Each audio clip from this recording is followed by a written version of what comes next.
Afternoon class, myself Mohit. And आज हम आपके स्टार्ट करेंगे फिजिक्स का नया chapter force and laws of motion. तो आपने फर्स्ट चैप्टर के अंदर what is motion, acceleration, speed, इन सब के बारे में आपने पढ़ा होगा। तो मोशन क्या होता है आपने पढ़ा होगा, जैसे कि movement of a body is called motion.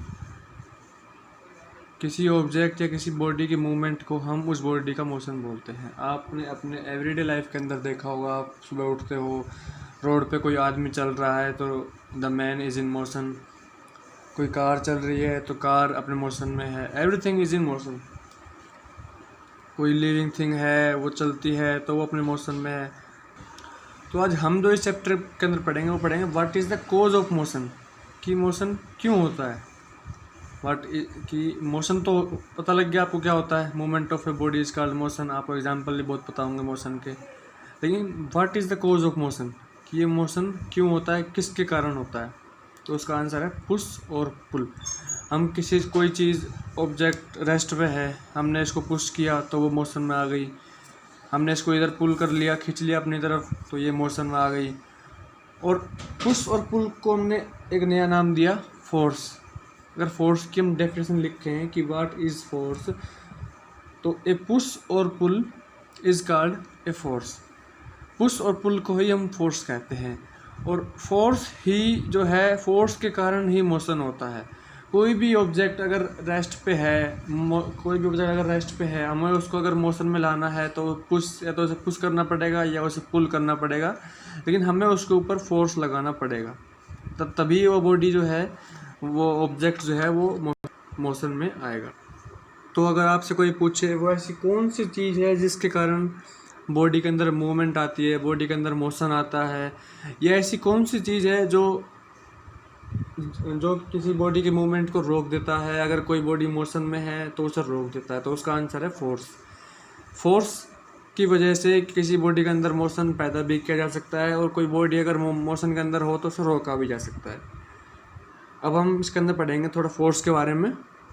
तो अभी हमने ऊपर क्या पढ़ा कि किसी बॉडी के अंदर मोशन लाने के लिए हमने उसके ऊपर फोर्स लगाना पड़ता है, या फिर फोर्स लगाने की वजह से उस ऑब्जेक्ट के ऊपर, उस ऑब्जेक्ट में मोशन आ गया। अब जैसे आपके घरों में दीवार होती है, अगर आप उसके ऊपर फोर्स लगा रहे हो वो तो मोशन में नहीं आती। लेकिन अब आप कहोगे कि सर हमने तो उसके ऊपर फोर्स लगाया लेकिन उसके ऊपर कोई मूवमेंट नहीं हुई। तो उसका आंसर है कि जो फोर्स जो होते हैं ना, वो टू टाइप्स के होते हैं, बैलेंस्ड फोर्स और अनबैलेंस्ड फोर्स। जैसे कि मान लीजिए ये आपकी दीवार है,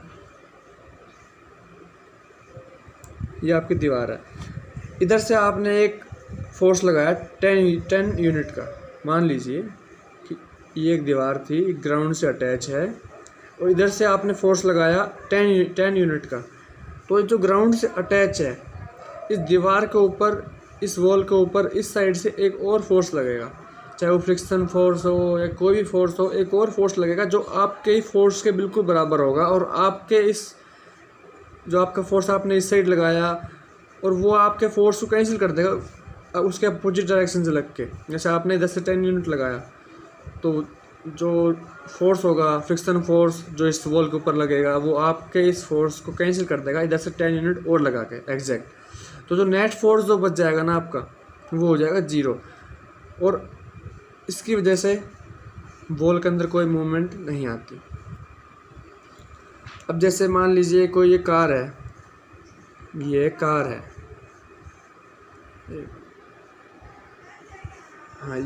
है, इसके ऊपर कोई एक आदमी 5 यूनिट फोर्स लगा रहा है। देख लीजिए पहले, एक बार 5 यूनिट फोर्स लगा रहा है कोई आदमी। ये कार ख़राब हो गई है, कि अगर ये कार ख़राब हो गई है और एक आदमी कार में से उतर के इसके ऊपर फोर्स लगाने लगा 5 यूनिट, और कार को अपोजिट फोर्स मिल गया 5 यूनिट, चाहे वो फ्रिक्शन फोर्स हो, ग्राउंड ने लगाया, तो आपके 5 यूनिट फोर्स को उसने दोबारा कैंसिल कर दिया, कार नहीं हिली। अब कार में से एक आदमी और उतर कर उसके ऊपर 5 यूनिट फोर्स और लगाता है, अब 2 आदमी फोर्स लगा रहे हैं, 5 यूनिट इस आदमी ने लगाया, 5 यूनिट इस आदमी ने लगाया, लेकिन जो ग्राउंड ने फोर्स लगाया वो ओनली 5 यूनिट बचा। तो जो नेट फोर्स बच गया, आपने लगाया 10, इसने अपोजिट लगाया 5, तो 10 - 5 जो नेट फोर्स बच गया वो बच गया 5 यूनिट। और अब आपकी कार जो है वो मूव करेगी।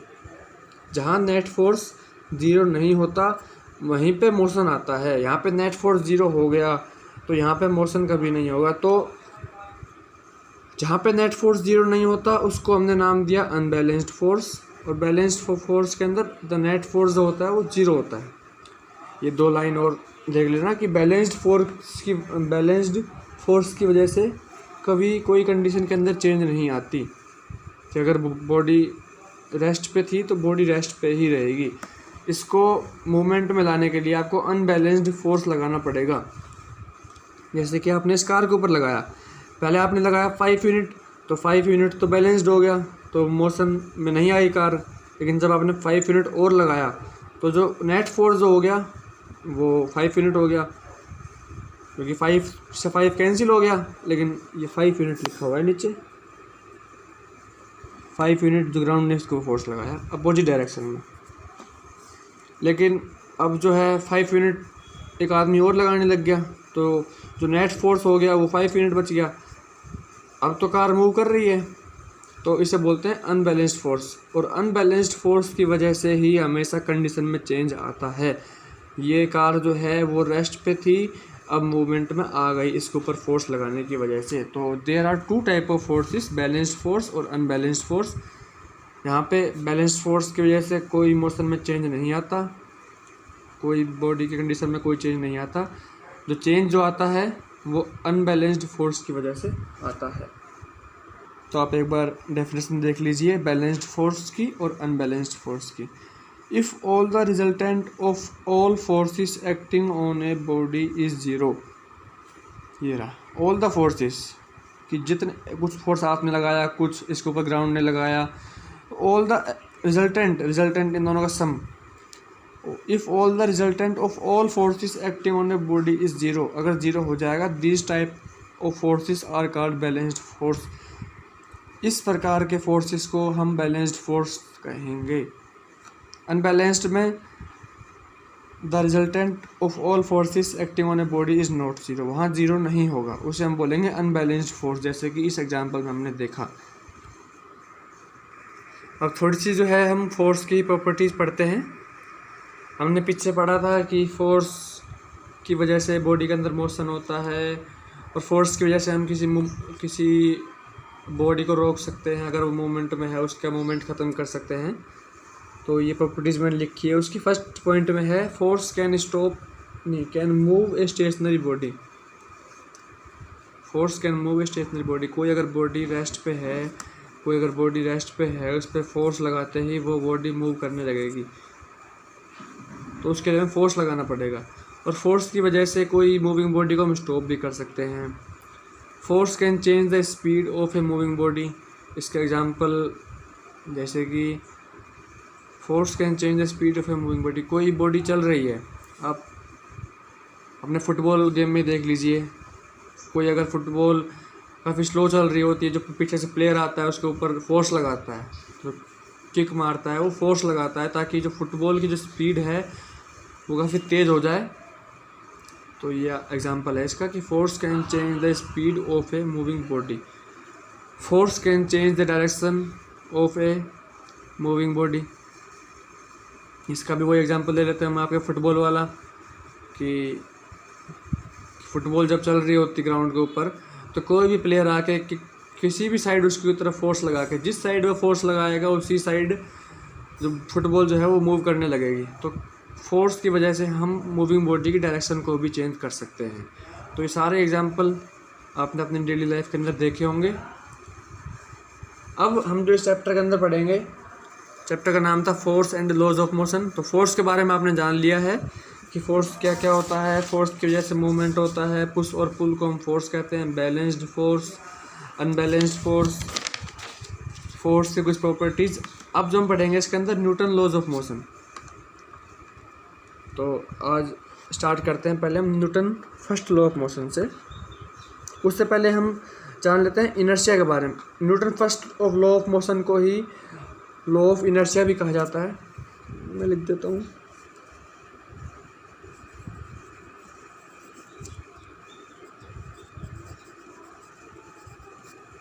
लॉ ऑफ इनर्शिया भी कहा जाता है Newton first law of motion को। अब ये इनर्शिया क्या चीज़ है, इनर्शिया के बारे में पहले हम पढ़ते हैं। तो इनर्शिया की डेफिनेशन, एक मिनट, इनर्शिया की डेफिनेशन मैंने यहाँ लिखी है। It is a property of a body due to which it resist a change in its state of rest और ऑफ मोशन। इसका क्या मतलब है कि इनर्शिया जो है वो एक प्रॉपर्टी है किसी बॉडी की, जिसकी वजह से अपने अंदर चेंज लाने से रोक सकती है वो। जैसे कि कोई बॉडी अगर रेस्ट में है तो वो रेस्ट में ही रहना चाहेगी, कोई बॉडी अगर मोशन में है तो वो मोशन में ही रहना चाहेगी। जैसे कि ये एक पेन है, ये रेस्ट में है, ये रेस्ट में ही रहेगा जब तक हम इसके ऊपर कोई फोर्स नहीं लगाएंगे, ये पेन हमेशा रेस्ट में रहेगा। तो ये इस पेन का इनर्शिया है कि ये रेस्ट में है तो रेस्ट में ही रहना चाहता है।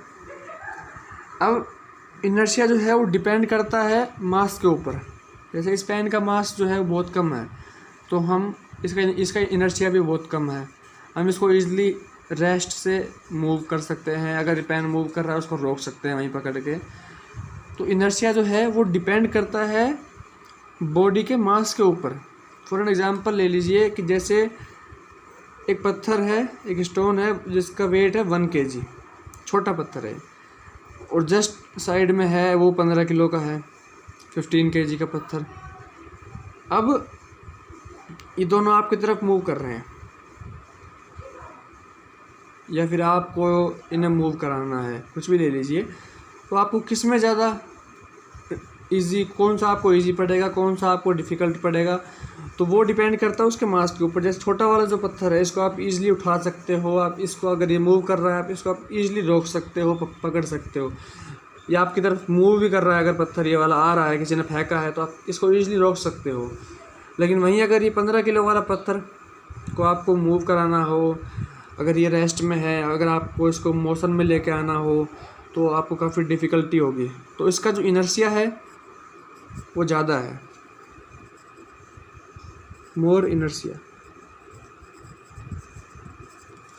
इसका जो इनर्शिया है वो लेस है, लेस इनर्शिया। इसको हम इजीली मूव करा सकते हैं, इसको हम इजीली मूव नहीं करा सकते। तो इनर्शिया जो है वो प्रॉपर्टी है एक बॉडी की जो अपने अंदर, जो अपने आप में चेंज होने से रोकती है।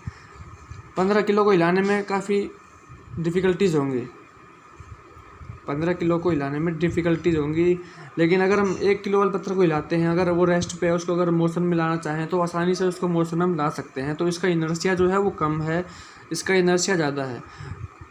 तो इनर्शिया के बारे में मेरे ख्याल से आपको समझ में आ गया होगा।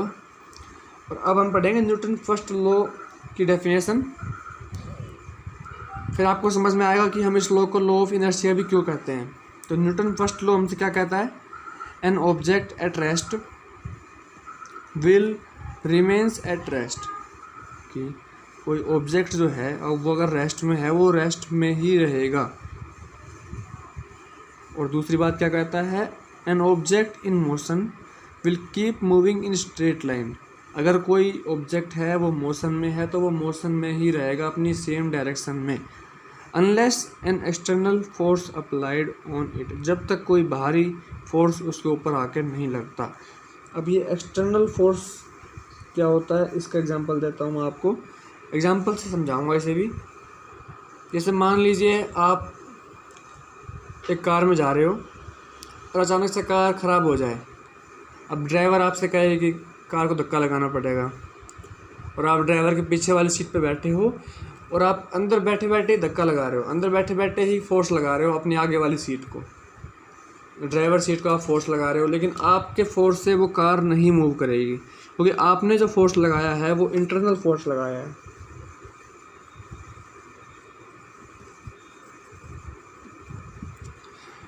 आपने जो फोर्स लगाया है वो इंटरनल फोर्स लगाया है। आपका फोर्स की वजह से कार मोशन में नहीं आएगी, कार मूव नहीं करेगी। वहीं अगर आप कार से बाहर उतर के अगर आप कार पे फोर्स लगाते हो, कार को धक्का लगाते हो तो कार जो है वो मूवमेंट में आ जाएगी, कार मूव करने लगेगी। क्यों? क्योंकि अब आपने कार के ऊपर एक्सटर्नल फोर्स लगाया है। तो ये फर्स्ट लॉ के अंदर वही कहा गया है कि कोई भी ऑब्जेक्ट रेस्ट में है वो रेस्ट में ही रहेगा, कोई ऑब्जेक्ट मोशन में है वो मोशन में ही रहेगा। कब तक रहेगा? जब तक कोई एक्सटर्नल फोर्स उस पर अप्लाइड ना हो। इंटरनल फोर्स से कभी मूवमेंट नहीं होती। आप कार के अंदर बैठ के चाहे कितनी देर तक कितना ही फोर्स लगा लो, लेकिन अगर आप जब तक कार से बाहर नहीं उतरोगे, आपका इंटरनल फोर्स की वजह से कार नहीं हिलेगी, कार नहीं चलेगी। तो जब तक एक्सटर्नल फोर्स अप्लाइड नहीं होगा, जब तक बॉडी के अंदर कोई मूवमेंट नहीं आएगी। तो ये हमारा कहता है Newton first law of motion. Same वही जो इनर्शिया कहता है, जो इनर्शिया की प्रॉपर्टी है उसी के ऊपर फर्स्ट लॉ ऑफ मोशन बना। तो इसीलिए हमने इसका नाम दिया law of inertia, Newton's first law of motion. कुछ भी बोल सकते हैं, दो नाम है, चीज़ एक ही है ये। अब इसके हमने 3 पार्ट्स में डिवाइड कर लिया। हम तीनों का एग्जांपल देखेंगे, तीनों का एक ही एग्जांपल देखेंगे। एक एग्जांपल से आपको अच्छे समझ में आ जाएगा। Inertia of rest. Inertia of rest का मतलब भाई कि कोई बॉडी रेस्ट पे है तो वो रेस्ट पे ही रहेगी। Inertia of motion, inertia of motion कोई बॉडी मूव कर रही है तो मूव ही करती रहेगी अनलेस एन एक्सटर्नल फोर्स उस पर अप्लाइड नहीं किया जाता। Same inertia of direction. अब हम एग्जांपल लेते हैं इनर्शिया ऑफ रेस्ट का। मान लीजिए आप एक बस के अंदर जा रहे हो, आप बस के अंदर बैठे हो, अभी जो बस थी वो भी रेस्ट में थी, आप हो, आप भी रेस्ट में बैठे हुए हो। अब अचानक ड्राइवर बस को स्टार्ट कर दे, आपको एक झटका लगेगा और आप पीछे की तरफ मूव करोगे। या आपने एक्सपीरियंस किया होगा कभी कि अचानक आपको झटका लगेगा, पीछे की तरफ मूव करोगे। वो ऐसा क्यों होता है? आपकी बॉडी जो है वो रेस्ट में थी। अब जब ड्राइवर ने बस स्टार्ट करी तो जब बस के ऊपर तो फोर्स लग गया और बस तो स्टार्ट हो गई। जो बस तो है वो तो मोशन में आ गई, लेकिन आपकी बॉडी तो रेस्ट में थी और आपकी बॉडी रेस्ट में ही रहना चाहती है क्योंकि वो आपकी बॉडी का इनर्शिया है। तो अब इसलिए आप हल्का सा पीछे होते हो, फिर बाद में आप बस में बैठते हो तो आपको तो मूव करना ही पड़ेगा, लेकिन आप हल्का सा अगर पीछे की तरफ आपको झटका लगता है तो ये होगा इनर्शिया ऑफ रेस्ट कि आपकी बॉडी रेस्ट में थी, आप वहीं पीछे ही रेस्ट में रहना चाहते हो, आपकी बॉडी रेस्ट में रहना चाहती है। अब इनर्शिया ऑफ मोशन। अब कार, आप जो बस जो है अगर वो स्पीड से चल रही है, बस जो है वो स्पीड से चल रही है, बस मोशन में है, आप भी मोशन में हो। अब ड्राइवर अचानक से ब्रेक लगा दे तो आप जो है आगे की तरफ थोड़ा झुकोगे। ये भी आपने एक्सपीरियंस किया होगा। ऐसा क्यों होता है? आपकी बॉडी मोशन में थी, वो अब भी मोशन में ही रहना चाहती है, लेकिन ड्राइवर ने ब्रेक लगा दिया, आपको रुकना पड़ेगा तो आप थोड़ा सा आगे की तरफ झुकते हो। ये आप जानबूझ के नहीं, ऐसा होता है। तो ये Newton first law of motion ही है। तीसरा जो है इनर्शिया ऑफ डायरेक्शन। इसे भी हम जब बस वाला एग्जांपल है उससे समझेंगे। अब बस जो है अगर वो स्ट्रेट लाइन में मूव कर रही है, आप बिल्कुल सही बैठे हुए, आपके ऊपर कोई फोर्स नहीं लगा। अब अचानक ड्राइवर जो है एक शार्प पॉइंट पे कट आ जाए और अचानक बस को घुमा दे, तो आप भी देखना कि आपकी बॉडी हमेशा अपोजिट डायरेक्शन के अंदर हल्की सी झुक जाएगी। आपने एक्सपीरियंस किया होगा। तो ये है इनर्शिया ऑफ डायरेक्शन। आपकी बॉडी अब भी स्ट्रेट लाइन के अंदर ही मूव करना चाह रही थी, लेकिन जब ड्राइवर ने फोर्स लगाया जब बस के ऊपर, अब आपको अपोजिट डायरेक्शन में घूमना पड़ा, तो इसीलिए आपको हल्का सा झटका लगता है और आप एक साइड में झुक जाते हो।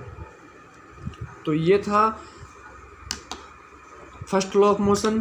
फर्स्ट लॉ ऑफ मोशन से पहले हमने फोर्स के बारे में जाना। आप एक बार इन दोनों चीज़ की, फोर्स की और Newton first law of motion की रीडिंग लगा लेना। हम सेकंड चैप्टर में डिस्कस करेंगे अपने नेक्स्ट टॉपिक पे। Thank you.